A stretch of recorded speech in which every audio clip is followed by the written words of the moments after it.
The Sandton International Convention Centre will be the site of Africa's most significant jazz festival on the 29th and 30th of September, with a lineup of leading jazz musicians from around the world. And here at home, our very own singer and songwriter Simphiwe Dana has been dubbed a voice of contemporary political conscience in South African music, and she will be one of the headliners at this year's event. She joins us in studio to tell us a little bit more about this. Thank you very much for your time this morning.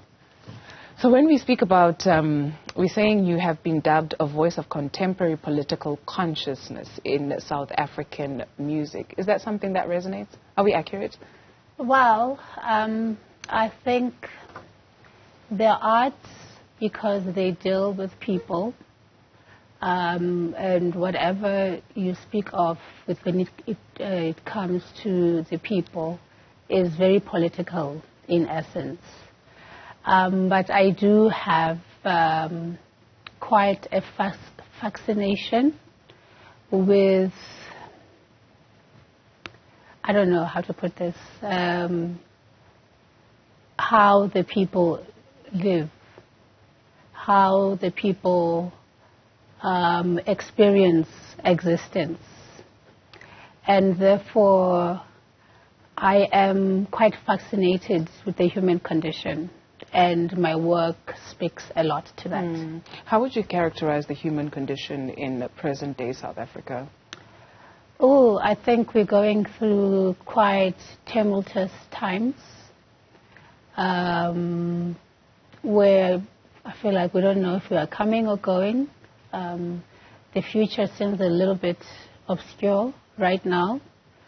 But yet again, you know, with BRICS being in the country, I feel for me it's given me a new-found hope for a better future. I mean, post-COVID, we've experienced a lot of downturn when it comes to the economy, particularly in the arts. The arts were almost decimated by COVID. 18 months of rarely any work.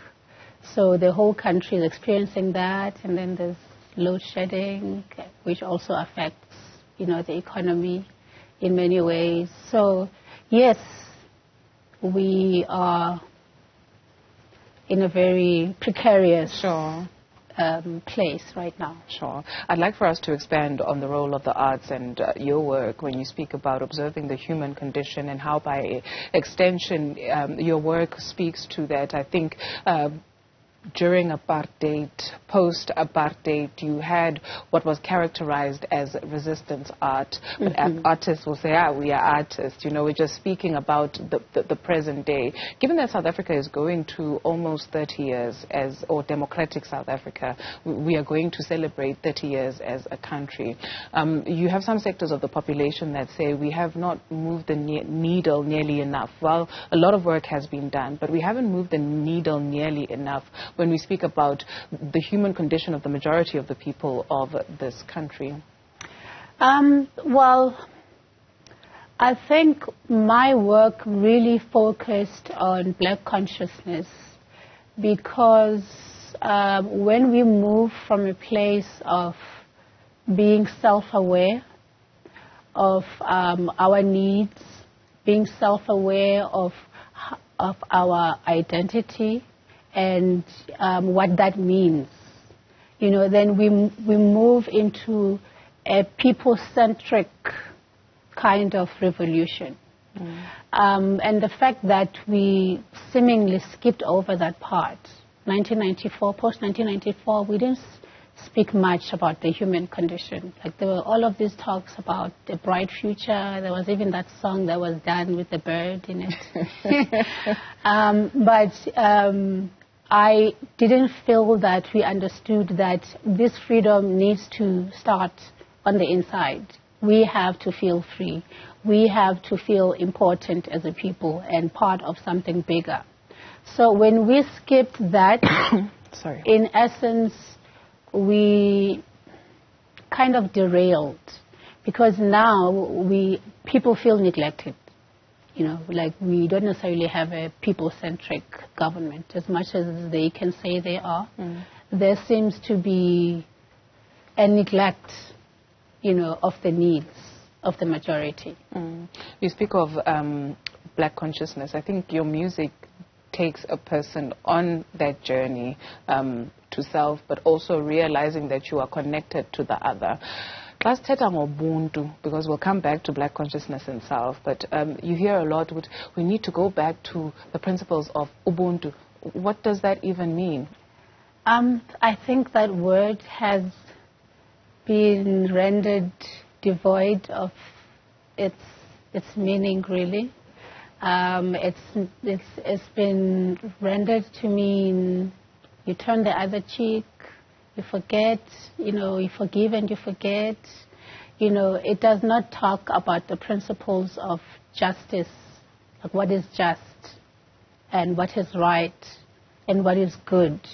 It has been rendered to mean, kumbaya, let's all kumbaya in the spirit of Ubuntu. If we speak on the facts of our history, Ubuntu would start with re-injecting that sense of humanity to those who were dehumanized. That would have been our starting point.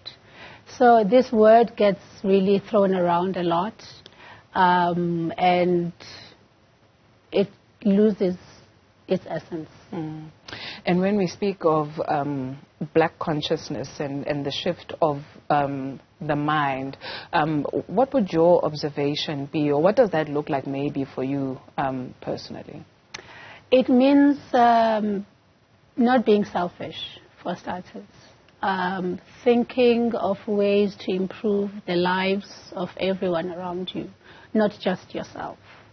That's what it means. It means opening up to the idea of the betterment of all around you. It means building as part of a community. Okay, maybe let's talk about the actual event on the 29th and the 30th of September. And maybe your offering. Have you already started? Knowing you, because you want to present to us, all hail the Queen. So maybe tell us about the process and how it's been, the preparation. Well, over the past few years, I've learned a lot, which is depicted in my work. But also just outside, I was in Guinea recently, and I was performing in a country where Miriam Makeba is highly revered. And I was singing new songs of hers that I didn't even know, I had not heard before, which is very, very strange because I'm a huge Miriam Makeba fan. I thought I knew all of her songs. So it's going to be quite a combination of everything that I've learned. But not forgetting to take people down memory lane because, it's important.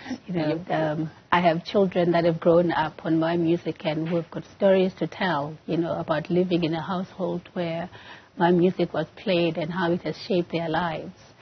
But I'm an African and I'm very much invested in Africa as a whole.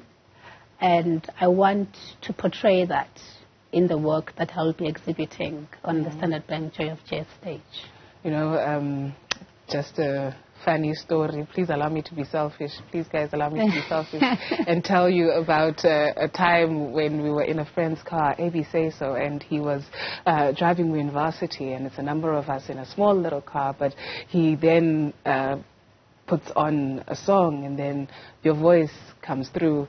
We fell quiet, and then it wasn't ready. Yes. And then it got to the part of yes.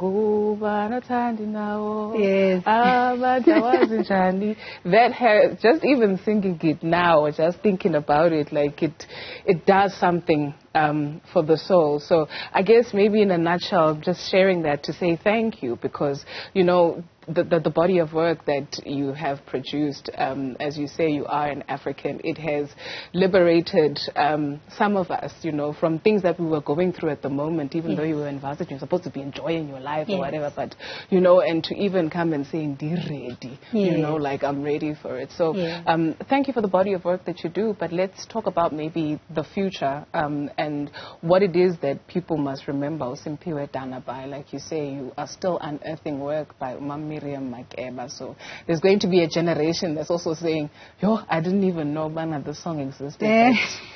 She brought it at that time.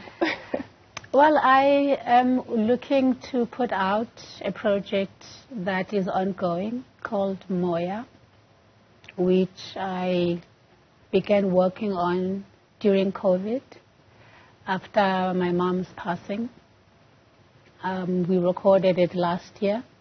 We are still just finalizing the nitty-gritties, contracts and such, so we can release that work. And that's the work that I want to tour the world with. It was a selfish work in that it was me dealing with my issues around the passing of my mom. That sense of loss, emptiness, you know, when things get tough, you always tell yourself, I can always go home to my mom. You know, no longer having that option and dealing with that. And, you know, I realized that a lot of us were not able to grieve properly because there was so much grief all around us, you know. In a time like that, we'd be surrounded by people being there for you, which I had. But you would also feel selfish for leaning on them because they are also going through something similar. There was just like so much that people were not able to properly grieve. And I feel like it has changed our psyche a bit. It's going to take time for us to sift through all of those emotions, and the project that I did helped me with that. And I'm hoping that the next person who gets to experience it, either live or, you know, online, will also take away something positive, something that gives them peace from it. Thank you for sharing that, and thank you very much for sharing that. And all the best with the concert coming up in September. Thank you very much.